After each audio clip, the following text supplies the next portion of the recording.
Hi friends, this month is absolutely stacked for horror and thriller content. I cannot wait to talk to you about everything today. As always, everything is listed in the description, and on screen I have cut out any spoilers for your convenience, and I've let you know where it is widely available. If you do like these videos, don't forget to subscribe. I do them every single month, letting you know what to watch streaming at home. Let's get straight into it. From the creator of Hell House LLC, we have new Shudder original 825 Forest Road. The movie follows Chuck and his small family who plan to start a life after a family tragedy. Now he sets his sights on Ashland Falls, but what he assumes to be a quaint community for his new beginnings ends up being a town with a dark history. The trailer does look quite spooky, but it's not like Hell House at all, so I'm excited to see something different from this creator. Check it out on Shudder on the 4th. The Handmaid's Tale is finally coming to an end with its season 6 release this April. There will be 3 episodes dropped on the 8th of April, with the rest of the season being released as weekly episodes.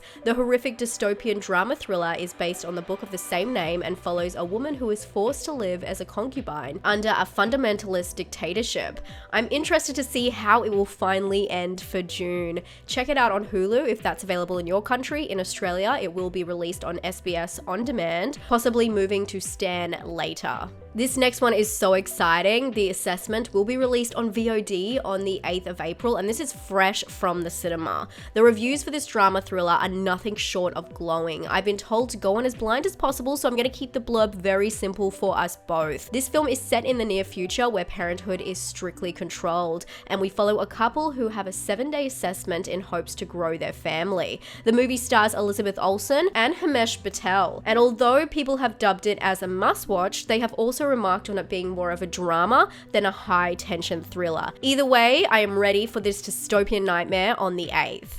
As a huge Rumplestiltskin fan, I had to include this one, even though it looks rather, well, everyone's so creative. This 2025 edition of the Brothers Grimm collected tale is a direct retelling of the original story. We did get a Rumpelstiltskin horror in 1995, and that seemed a little bit more of a creative, unique adaptation. Well, it definitely played into the horror element. So 30 years later, I'm not too sure if this reimagining is needed, but don't knock it until you've watched it, and you can check it out on VOD from the 8th. I could not be more excited to talk about this next piece of thriller horror media. Black Mirror, the epic series, returns with 6 new episodes this month, including a sequel to the much-loved sci-fi thriller USS Callister. That may have been my intro to Jesse Plemons all the way back in 2017. Black Mirror has been part of some great actors' early resumes, but this season is star-studded with some already huge names. The sci-fi thriller is an anthology series, with each episode acting as a mini movie exploring the dystopian relationships humans have with tech.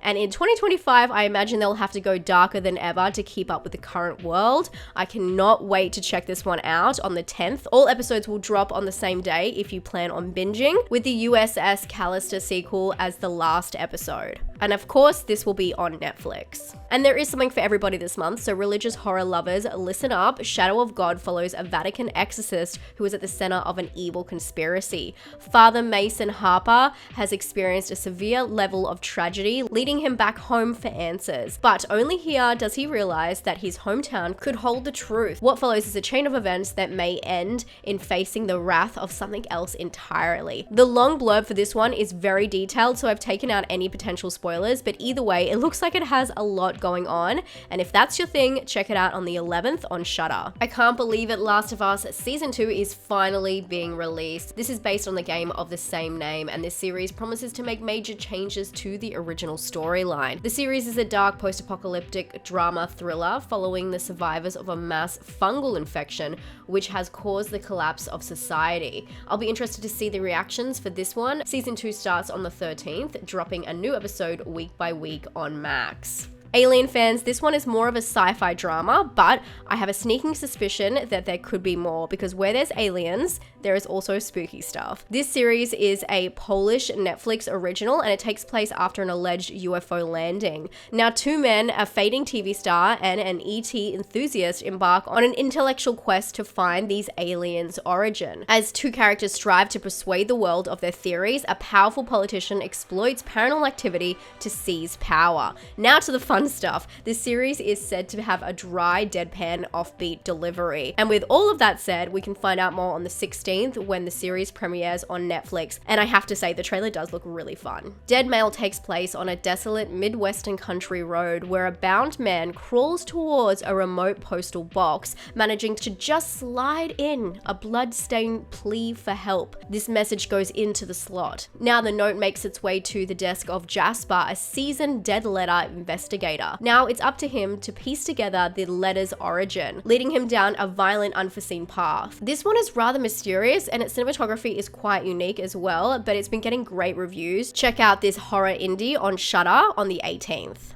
Remember Ashley Greene, you know, Alice from Twilight? Well, this month she's taking center stage in It Feeds. She plays Cynthia, a clairvoyant who must do everything within her power to stop an evil entity from feeding on a young girl. The film comes from Chad Archibald, who also directed Bite. And if you've seen that film, you'll know it's a seriously sick indie body horror, but something tells me that this one will not be anywhere near as gory, and this one aims to satisfy paranormal horror fans. Check it out on the 18th on VOD or in limited cinemas if you're lucky enough to have it playing near you. I'm not usually one for heavy action thrillers, but this one looks quite horrific. Bullet Train Explosion is set in Japan, and it's about an urgent phone call that changes everything when the caller threatens that an explosion will happen on a busy bullet train heading towards central Tokyo. And like the movie Speed, this one will only go off if the speed goes below 100 k's an hour. This sets the entire city into panic as they try to prevent this disaster. The film is a reboot of the 1975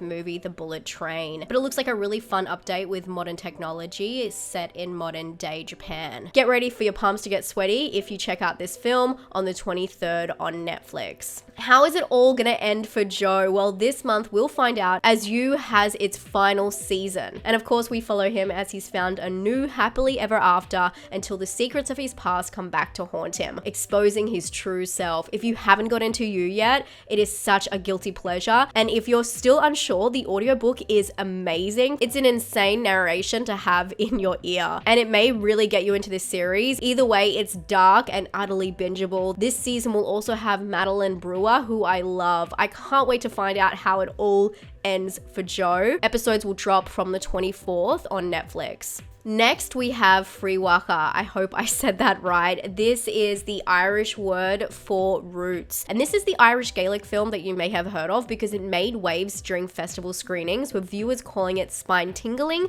and chilling. The folk horror, I know a lot of you just got really excited when I said folk horror. It follows a student of nursing palliative care who is plagued by trauma from her past that has a disturbing effect on her present life, slowly destroying her ability to function, sending her on a dark spiral. You can check this one out at the end of the month on the 25th on Shudder. I'm really excited for this one. God, this poster looks like an inverted smile sequel, and its similarities do not stop there because this film is also about a darkness that thrives off misery and grief. The Killgrin takes place after a personal tragedy where we follow a woman who is seeking out alternative self-help methods. It's here she finds a so-called spiritual healer who teaches her about an affliction she apparently possesses called the Killgrin. This looks to be an odd indie. I'm gonna be real, the blurb sold me, but the trailer not so much. Check back in if you do watch it and let us know your thoughts on the 25th. Let me know what you plan to watch this April. I cannot wait. If you can't tell, I am so sick right now, but I wanted to get this video out on time because there are just so many great picks. I'm so excited for all of this month. Also, I have to say there are a couple of big theatrical releases that have finally hit digital. So if you did miss these in cinemas, it will be the perfect time to check them out now.